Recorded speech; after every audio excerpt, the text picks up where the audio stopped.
শুভ নববর্ষ। আজকে আমি রেডি হচ্ছি বাংলার একটি প্রিয় উৎসব নববর্ষের জন্য। আর এই নববর্ষকে আমরা অনেকে পয়লা বৈশাখও বলে থাকি।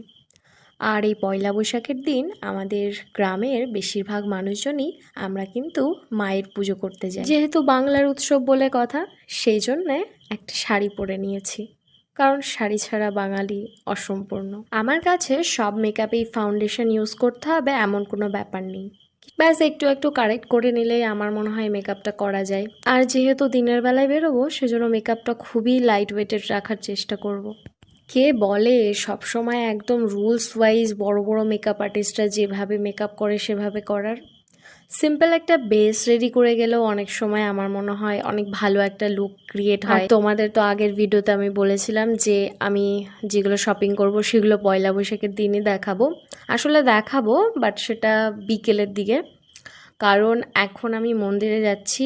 আর মন্দিরে যাওয়ার জন্য আমি স্পেসিফিক কোনো ড্রেস কিনিনি। আর আমার কাছে না মন্দিরে যাওয়ার জন্য শুধু লাল আর সাদাটাই বেশি ভালো লাগে, মানে লাল ব্লাউজ আর সাদা রঙের শাড়ি কি লাল পাড় এরকম লাইক।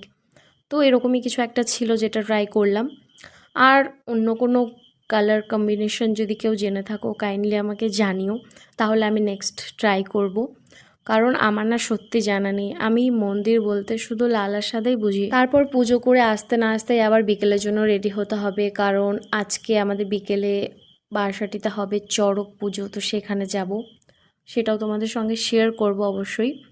তো তার জন্য আবার রেডি হতে বসতে হবে। আমি বুঝতেই পারি না আমার আগে আমার মায়ের এত তাড়াতাড়ি কী করে হয়ে যায়। মানে আমি শুধু সাজতেই বসেছি আর এদিকে মা পুজোর সমস্ত কিছু গুছিয়েও নিয়েছে, প্লাস রেডিও হয়ে গেছেন, আর আমার এদিকে কিছুই হয়নি।